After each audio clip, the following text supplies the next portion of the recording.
Saudi अरब के प्रधानमंत्री और क्राउन प्रिंस मोहम्मद बिन सलमान अपने देश को कट्टर इस्लामिक पहचान से बाहर निकालकर एक आधुनिक और उदारवादी राष्ट्र बनाने की दिशा में काम कर रहे हैं। इसके लिए उन्होंने विजन 2030 नाम की योजना बनाई है, जिसका लक्ष्य सऊदी समाज में खुले विचारों को बढ़ावा देना है।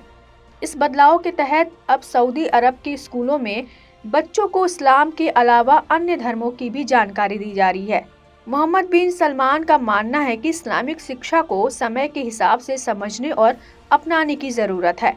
हाल ही में उनका एक इंटरव्यू वायरल हुआ, जिसमें उन्होंने कहा कि कुरान हमेशा व्याख्या के लिए खुला है। उनके इस बयान ने इस्लामिक जगत में एक नई बहस को जन्म दे दिया है।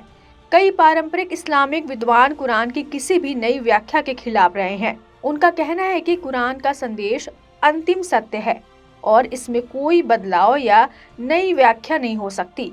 इससे पहले भी मोहम्मद बिन सलमान ने कई ऐसे फैसले किए हैं जो रूढ़िवादी मुसलमानों को असहज कर चुके हैं, जैसे कि उन्होंने सऊदी अरब में मस्जिदों में लाउड स्पीकर की इस्तेमालों पर कुछ सीमाएं लगाई थीं। इसके अलावा साल 2023 में उन्होंने हदीस दस्तावेजीकरण प्रोजेक्ट शुरू करने का आदेश दिया था। उनका मानना है कि हदीस इस्लामिक शिक्षाओं और परंपराओं का संग्रह को अलग अलग लोगों ने अपने हिसाब से समझाया है, जिसका फायदा चरमपंथी और कट्टरपंथी तत्व उठाते हैं। इसलिए उन्होंने इस पर एक आधिकारिक दस्तावेज तैयार करने का निर्णय लिया है, जिससे गलत व्याख्या को रोका जा सके।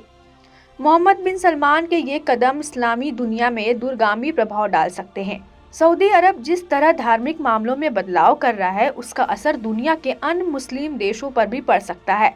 पाकिस्तान जैसे देशों में इस निंदा के मामलों में मौत की सजा दी जाती है और भारत में भी कई बार इसके खिलाफ कट्टरपंथी मांगे उठती रही हैं। ऐसे में अगर सऊदी अरब में इस्लाम की आधुनिक व्याख्या को स्वीकार किया जाता है, तो यह पूरी इस्लामी दुनिया में बड़ा बदलाव ला सकता है।